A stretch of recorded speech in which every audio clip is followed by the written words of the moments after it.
Students, I am Sarika Sahu, Assistant Professor in Bharati College of Pharmacy. So, students, today we are going to discuss the topic pre-formulation studies. Pre-formulation studies में हम पढ़ेंगे आज solubility analysis. ठीक है, solubility analysis में we have to already discuss the following topics, that is thermal effect, common ion effect, pH, solubility profiles, ionization constants, okay, pKa values, dissociation constant. So today we are going to discuss solubilization and partition coefficients. ठीक है. So students, in previous video, watch the previous video. We have to already discuss the following topics. So one quick recap are there. So please watch the previous video. Okay.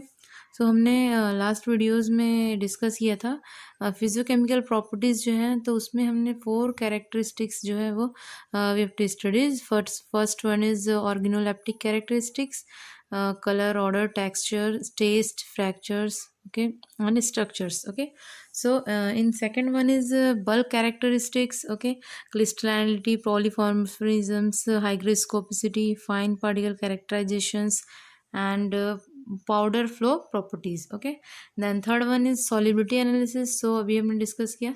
Then fourth one is stability analysis. Okay, so next class में हम stability analysis discuss करेंगे. So students, today solubilization and partition coefficient we have to discuss. Okay, okay, solubilization. तो ये solubilization क्या होता है? सॉल्युबलाइजेशन में आप देखिए जो सॉल्यूशन है वो दो चीज़ों से मिलता है, सॉल्यूट से और सॉल्वेंट से. ठीक है, तो ये सॉल्यूट जो है वो इंटरेक्ट होता है सॉल्वेंट में और ये वाला स्ट्रक्चर बनता है और ये बन जाता है सॉल्यूशन. ठीक है, तो इसी जो प्रोसेस है इसको हम बोलते हैं solubilization. Okay, so when the solute molecule is entrapped inside, entrapped का मतलब होता है अंदर फंसना. ठीक है, entrapped inside the solvent molecule और dissolve in the solvent molecule and formed the solution. ठीक है, दैट्स कॉल्ड सॉल्युबलाइजेशन. ठीक है, ये जो पूरा प्रोसेस है ये क्या कहलाएगा? सॉल्युबलाइजेशन. ठीक है, अब इसको डिसाइड कैसे करते हैं, कैसे होगा ये सॉल्वेंट में घुलेगा कि नहीं, हम कैसे डिसाइड करते हैं? सॉल्युबिलिटी से. ठीक है, तो एक सॉल्युबिलिटी जो है इसको हम कैसे देखते हैं? तो सॉल्युबिलिटी जो है द मैक्सिमम अमाउंट, ठीक है, the maximum amount of solute, ज़्यादा से ज़्यादा अमाउंट सॉल्यूट का कि जो कि रूम टेम्परेचर में, ठीक है, हम टेम्परेचर नहीं देंगे, रूम टेम्परेचर में विच कैन बी डिज़ोल्व होगा किसमें? सॉल्वेंट में. ठीक है, मीन्स कि ये आपका ये सॉल्यूट है, ये सॉल्वेंट है. ठीक है, अब देखिए ये आपका सॉल्वेंट है. ठीक है,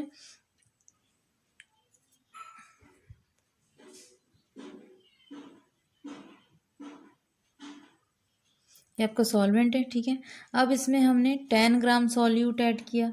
ठीक है, अभी भी जगह बची हुई है. ठीक है, फिर हमने 20 ग्राम सॉल्यूट ऐड किया. ठीक है, अभी भी काफ़ी जगह बची हुई है, काफ़ी स्पेस बचा हुआ है. ठीक है, इस तरीके से जितना ज़्यादा मैक्सिमम अमाउंट सॉल्यूट का यहाँ पे फीड हो रहा है, ठीक है, उस सॉल्वेंट का हम बोल सकते हैं कि दैट इज़ कॉल्ड सॉल्युबिलिटी. ठीक है, उस सॉल्यूट का वो सॉल्युबिलिटी कहलाएगा. ठीक है, जैसे कि देखिए यहाँ पे 10 ग्राम सॉल्यूट है 100 ग्राम सॉल्वेंट में. ठीक है, तो ये हो गया उसका सॉल्युबिलिटी. ठीक है, तो सॉल्युबिलिटी को हम कैसे बोलेंगे? 10 ग्राम पर 100. ठीक है, यहाँ पे लिखा हुआ है देखिए 10 ग्राम पर 100 ग्राम. ठीक है, 10 ग्राम पर 100 ग्राम. ठीक है, अब देखते हैं जो सॉल्युबिलिटी है ये क्या है? 3 टाइप से होती है. ठीक है, सैचुरेटेड सॉल्युबिलिटी, ठीक है, अनसैचुरेटेड में, and super saturated solubility. Okay, तो इस तरीके से हम देख लेते हैं 3 जो सॉल्युबिलिटी होती है. ठीक है, तो फर्स्ट हम देखते हैं सैचुरेटेड सॉल्युबिलिटी. सैचुरेटेड सॉल्युबिलिटी में क्या होता है? एट द रूम टेम्परेचर, ठीक है, कंडीशन क्या रहेगा? Room temperature. At the room temperature the maximum amount of solute which can be dissolve into the solvent, ठीक है, वो मैक्सिमम अमाउंट ऑफ सॉल्यूट, ठीक है। समझ लीजिए वाटर है और सॉल्यूट में हमारा नमक है, ठीक है। 1 चम्मच, 2 चम्मच, 3 चम्मच, ठीक है। 1 गिलास पानी में हम कितना ज़्यादा से ज़्यादा नमक डाल सकते हैं, कितना ज़्यादा से ज़्यादा सॉल्यूट हम ऐड करेंगे सॉल्वेंट में, वो कहलाएगा हमारा saturated solution. Saturated solution means इस तरीके से समझिए आप रोज़ का 2 रोटी खाते हैं, ठीक है। और आपका जो डाइट है वो कंप्लीट हो जाता है, ठीक है। तो आप 2 से 3 नहीं खा सकते हैं, और अगर आप हाफ खाएंगे तो भी नहीं, ठीक है। आप टोटल 2 रोटी खाते हैं, उसके बाद में आपका जो डाइट है वो कंप्लीट हो जाता है। वो क्या होगा? सैचुरेटेड यानी कि संतृप्त, ठीक है। जैसे कि यहाँ पे देखिए 70 ग्राम जो सॉल्यूट है वो 100 ग्राम सॉल्वेंट में यहाँ पे फीड होता है, ठीक है। ये सॉल्वेंट का मॉलिक्यूल है, और ये अंदर में जो है 70 ग्राम जो है फीड हुए। 70 से 71 फीड नहीं हो सकता है, ठीक है। 70 ही रहेगा, तो इसको हम क्या लें? 70 ग्राम पर 100 ग्राम सॉल्वेंट, ठीक है। तो ये इसका सैचुरेटेड सॉलिबिलिटी हो गया, ठीक है। अब हम सेकंड देखते हैं अनसैचुरेटेड सॉलिबिलिटी, ठीक है। तो अनसैचुरेटेड सॉलिबिलिटी क्या होगी? देखिए जो सैचुरेटेड था उसमें क्या था? After getting the saturated solution saturated point, no one extra amount of solute can be dissolve. थोड़ा भी एक्स्ट्रा अमाउंट ऑफ सॉल्यूट जो है वो डिजॉल्व नहीं होगा। लेकिन यहाँ पे हम क्या देखते हैं? यहाँ पे हम देखते हैं कि ये हमारा जो सॉल्वेंट मॉलिक्यूल है, ठीक है, इसमें 10 ग्राम हमने ऐड किया, 20 ग्राम हमने ऐड किया, 70 ग्राम हमने ऐड किया। 70 के बाद भी यहाँ पे जो वॉइड स्पेस है वो खाली है, मतलब कुछ स्पेस खाली है, यानी कि उसमें हम प्लस और उसमें ऐड होते जाएगा क्योंकि वॉइड स्पेस है, ठीक है। तो सॉल्वेंट में अभी और जगह खाली है, यानी कि वो संतृप्त नहीं हुआ है, यानी कि वो अभी कंडीशन जो है अनसैचुरेटेड है। यानी कि समझ लीजिए आपको आधा ही रोटी दे दिया गया है, आपको 2 रोटी खाने की आदत है, ठीक है। आपको हाफ ही दे दिया गया है, यानी कि अभी आपके पास और खाने की कैपेसिटी है, ठीक है। इसलिए इसको बोला जाता है अनसैचुरेटेड, ठीक है। अब नेक्स्ट हम देखते हैं थर्ड जो है सैचुरेटेड, ठीक है। सैचुरेटेड में क्या देखते हैं हम कि ये हमारा जो है वो है सॉल्वेंट एंड सॉल्यूशन है, ठीक है। अब इस सॉल्यूशन में हम ओनली 70 ग्राम सॉल्यूट जो है वो फीड हुआ है, ठीक है। अब हम क्या करते हैं? टेम्परेचर अप्लाई करते हैं, ठीक है। अप्लाई द हीट या टेम्परेचर, ठीक है। तो हम क्या देखते हैं? इसका जो सरफेस है, ठीक है, सरफेस जो है वो बढ़ गया, ठीक है। सरफेस जो है वो बढ़ गया, ठीक है। इंक्रीज द सरफेस एरिया, ठीक है। फिर क्या होगा? और ये 70 ग्राम से और ज़्यादा जो मॉलिक्यूल है वो ऐड हो जाएंगे, ठीक है। 70+ हो जाएगा, ठीक है। तो इसमें काफ़ी सारे अमाउंट में यहाँ पे जो सॉल्यूट है वो आ गए, ठीक है। अब गर्म करने से बढ़ गया इसका कैपेसिटी, ठीक है। अगेन हम उसको हीट देते हैं, उसके बाद हम ये देखते हैं कि अब एक टाइम ऐसा है कि अब अगेन हम हीट दे रहे हैं तो भी जो सरफेस एरिया है उसमें कोई चेंजेस नहीं हो रहा है, ठीक है। उसमें जो स्पेस है उसमें भी कोई चेंजेस नहीं हो रहा है। तो अब ये कंडीशन क्या कहलाएगा? Super saturated. मतलब कि जो हम 2 रोटी जो हम खाते थे, ठीक है, उस जगह पे अब कोई अच्छी सब्जी बन गई, ठीक है, तो हम 3 रोटी खा लिए उस दिन, ठीक है। तो अब उसके बाद में 1 रोटी भी एक्स्ट्रा हम नहीं खा सकते क्योंकि हमने ओवर ईटिंग कर ली। तो ये हो गया हमारा सुपर सैचुरेटेड कंडीशन, ठीक है। नेक्स्ट हम देखते हैं अब पार्टीशन कोफिशिएंट।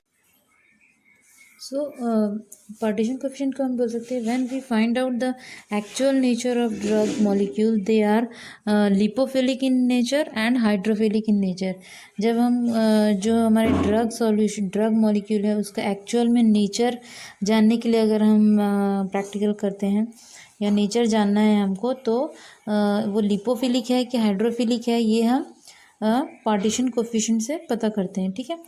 तो अगर हमको ये पता नहीं होगा कि वो ड्रग लिपोफिलिक है कि हाइड्रोफिलिक है, तो हम उसको किस सॉल्यूशन में सॉल्युबल करेंगे, ये हमको पता नहीं रहेगा। ठीक है, तो how will you determine that? Partition coefficient का ये जो फॉर्मूला है इसके थ्रू। ठीक है, concentration of drug dissolve in oily phase upon concentration of drug dissolve in aqueous phase. Okay, इसका जो फॉर्मूला है P C equals to concentration of O C O upon C W. Okay, तो ये जो पार्टीशन कोफिशिएंट है अगर 1 से ज़्यादा है, ठीक है, तो लिपोफिलिक कहलाएगा, और अगर 1 से कम हो रहा है, पॉइंट में आ रहा है, ठीक है, तो ये हाइड्रोफिलिक में जाएगा। ठीक है, नेक्स्ट हम देखते हैं जो पार्टीशन कोफिशिएंट है। ठीक है, इस मेथड को हाउ विल डिटरमाइन दैट? तो हम इसके डिटरमाइन करते हैं कि जो सेपरेटिंग फनल है उसके थ्रू हम इसको डिटरमाइन करते हैं। हम इसमें 50-50% हमारा जो सॉल्वेंट 1 सॉल्वेंट 2 है, ऑयल है, वाटर है, ये हम लेते हैं। ठीक है, इसमें हम इमिसिबल लिक्विड्स लेते हैं, ठीक है, या पार्शली मिसिबल लिक्विड्स लेते हैं। ठीक है, जैसे कि वाटर हो गया, फिनॉल है, ऑक्टेनॉल है, ब्यूटेनॉल है। ठीक है, तो हम इसका जो रेशियो है वो 50-50% रखते हैं। ठीक है, किसी को 50 नहीं, किसी को 51 और किसी को 49 रख दिया, ऐसे नहीं, 50-50 रखेंगे तभी ये पार्टीशन कोफिशिएंट होगा। ठीक है, तो हम यहाँ पे देखते हैं, यहाँ पे हम इसको लेते हैं, एक सॉल्वेंट फर्स्ट लेते हैं, फर्स्ट सेकंड सॉल्वेंट लेते हैं। ठीक है, इन दोनों के बीच का जो लेयर है ये लेयर कहलाता है कॉन्जुगेट लेयर। ठीक है, अब क्या करते हैं, इसको हम फर्स्टली इसका प्रोसीजर हम देख लेते हैं कि हम क्या करते हैं सेपरेटिंग मेथड में। ठीक है, तो फर्स्टली हम लेते हैं 2 सॉल्वेंट जिसको कि हमने पार्टीशन कोफिशिएंट के लिए यूज़ किया 50-50%। ठीक है, देन उसको क्या करते हैं, फिर हम फ्रीक्वेंटली स्ट्रैक करते हैं 20 मिनट्स तक की। ठीक है, देन फिर उसको हम स्टैंड में रखते हैं हाफ एन आवर के लिए। उसके बाद में हम देखते हैं कि सेपरेट आउट हो गए हैं दोनों सॉल्वेंट, फिर हम उसको दोनों बीकर में सॉल्वेंट 1 सॉल्वेंट 2 को फिर बारी बारी से हम लेते हैं। ठीक है, देन फिर उसके बाद में इसमें से हम 5 ml जो सैंपल है वो लेके फिर यूवी स्पेक्ट्रोस्कोपी में हम चेक करते हैं। ठीक है, उसका क्या करते हैं, कंसंट्रेशन जो है वो उसको चेक करते हैं। देन रिजल्टिंग कंसंट्रेशन जो आता है उसको हम फिर put in formula and find out the partition coefficient. ठीक है, इस फार्मूले में हम कंसंट्रेशंस को पुट करते हैं और जो आता है वो हमारा पार्टीशन कोफिशिएंट का रिजल्ट है। ठीक है, तो यहाँ तक हमारा जो है सॉल्युबिलिटी एनालिसिस वो कंप्लीट हो गया। नेक्स्ट अब इसके बाद हम देखते हैं स्टेबिलिटी एनालिसिस। ठीक है, स्टेबिलिटी एनालिसिस में कुछ पैरामीटर्स हैं वो देखेंगे। इसके बाद आपका ये फिजिकोकेमिकल प्रॉपर्टी ये कंप्लीट हो गया है, और इसी के साथ साथ यूनिट 1 प्री फॉर्मुलेशन स्टडीज़ भी कंप्लीट हो गया है। ठीक है, ओके, थैंक यू।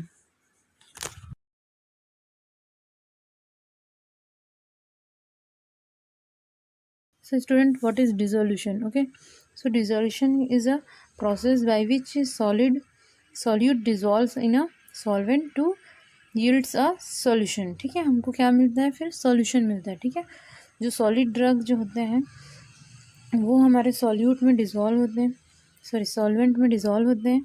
ठीक है, देन फिर वो क्या फॉर्म करते हैं, सॉल्यूशन। ओके, तो इसी को हम बोल सकते हैं, देखिए यहाँ पे डिज़ोल्यूशन रेट, डिज़ोल्यूशन के से सॉल्यूशन एंड डिज़ोल्यूशन। सॉल्यूशन नॉर्मल किसी भी सॉलिड का सॉल्वेंट में डिज़ोल्व होना। ठीक है, और डिज़ोल्यूशन का इसमें भी हम सॉलिड को सॉल्वेंट में डिज़ोल्व करते हैं, बट इसमें क्या होता है कि रेट जो है वो किस रेट से वो डिज़ोल्व हो रहा है और वो किस रेट से एब्जॉर्ब हो रहा है। ठीक है, इस पर हमारा कंट्रोल होता है। ठीक है, सो solid drug in the GI fluid. ठीक है, गैस्ट्रोइंटेस्टाइनल फ्लूइड में हम हमारा जो ड्रग है वो हम जाता है। ठीक है, हमारा जो ड्रग है वो जाता है, फिर drug in solution in a GI fluids. ठीक है, फिर जो सॉलिड ड्रग है वो सॉल्यूशन में डिज़ोल्व हो जाता है, यानी कि जो फ्लूइड है उसमें डिज़ोल्व हो जाता है। ठीक है, उसके बाद वो जाता है सिस्टेमिक सर्कुलेशन में। ठीक है, उसमें भी हम हमारा जो रेट कांस्टेंट ऑफ एब्जॉर्प्शन है उसको हम कंट्रोल में रखते हैं। ठीक है, सो देखिए इसका जो कांस्टेंट वैल्यू इसका हम बोल सकते हैं के डी, हम इसको बोल सकते हैं डिज़ोल्यूशन रेट, के ए हम बोल सकते हैं एब्जॉर्प्शन रेट। ठीक है, rate of absorption, rate of dissolution. ठीक है, तो dissolution is significantly slower and the absorption is described as dissolution rate limited, ठीक है। इसमें रेट लिमिटेशन किया जाता है, ठीक है, इसलिए इसको बोला जाता है rate limitation process. Okay, the dissolution rate of drug substances in which surface area is constant during dissolution is described by Noyes Whitney equation. Okay, Noyes Whitney equation. Okay, इसमें देखिए अब रेट जो है dc/dt equals to capital DA/HV। Okay, then concentration CS-C। ठीक है, ये है हमारा नॉइज विटनी इक्वेशंस। ठीक है, इसमें हम देख लेते हैं क्या क्या हो रहा है। ठीक है, dc/dt is a dissolution rate. Okay, H is a diffusion layer thickness. ठीक है, C solute concentration in bulk solution, and V is the volume of dissolution medium. D is the diffusion constant coefficient. A is the surface area of dissolving solids. CS is the solute concentration in diffusion layer. Okay, so ये जो सारे parameters हैं, ठीक है। तो और ये वाला जो इक्वेशन है उसको आप याद रखिए। ठीक है, इतना काफ़ी है प्रीफॉर्मुलेशन स्टडी में डिसोल्यूशन के। ये जो फॉर्मूला है आप लिखेंगे, इसको समझाएंगे। ठीक है, सो अब इसके लिए जो ऑपरेटर्स यूज होते हैं उनके बारे में देख लेते हैं। So constant surface area is obtained by the compressing powder into a disc of known as area die with a die and punch apparatus। ठीक है, देखिए hydrodynamic conditions are maintained with static disk dissolution apparatus and rotating disk apparatus। ठीक है, तो दो apparatus यहाँ पे देखिए, एक static disk apparatus है एंड rotating disk apparatus है। ठीक है, ये जो बास्केट है, ठीक है, एक में जो शाफ्ट है उसके हेल्प से ये दोनों रोटेट होते हैं। ठीक है, और यहाँ पे ये हमारा डिस्क लगा हुआ है, पैडल है। ठीक है, ये हमारा शाफ्ट के थ्रू रोटेट होता है। ठीक है, तो हम यहाँ पे सैम्पलिंग पॉइंट, यहाँ से सैंपल निकालते हैं। हमारा जो ड्रग है उसको हम यहाँ पे प्लेस, देखिए जो टैबलेट कैप्सूल जो भी ग्रैन्यूल्स हैं, जो ड्रग है हमारा, उसको हम यहाँ पे प्लेस करते हैं इस बास्केट के अंदर। ओके, देन टाइम पे जो ये शाफ्ट है यहाँ पे, ये उसके थ्रू रोटेट होता रहता है।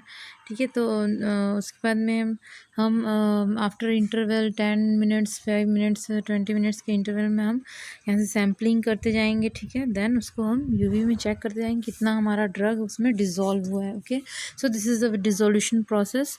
तो इसको याद करने के लिए अधिकतर जीपैट में क्वेश्चन पूछा जाता है कि कौन से टाइप का एपरेटस हमको यूज़ करना है, किस पर्पस के लिए, कि कौन से मेडिसिन के कौन से टैबलेट के लिए, किस टाइप के। तो इसके लिए आप एक ये चार्ट है, एपरेटस 1, एपरेटस 2, एपरेटस। ठीक है, ये आप इसको आप याद रखिए। जीपैट में बहुत बार क्वेश्चन पूछता है। एपरेटस 1 जो है रोटेटिंग बास्केट टाइप यूज़ होता है इसमें टैबलेट कैप्सूल्स के लिए। देन पैडल टाइप जो है एपरेटस 2 में, एंड एपरेटस 3 में जो है वो रेसिप्रोकेटिंग सिलेंड्रिकल टाइप यूज़ किया जाता है। ठीक है, तो इस तरीके से जो एपरेटस है ट्रांसडर्मल पैचेस के लिए 5 to 6 7 यूज़ किया जाता है। ओके, एंड 4th जो है वो आपका यूज़ होता है पुअरली सॉल्युबल ड्रग्स के लिए। ओके, सो देन इसके आगे का हम अगले वीडियो में देखते हैं। सो स्टूडेंट्स, इसके आगे का see in next video. Okay, thank you.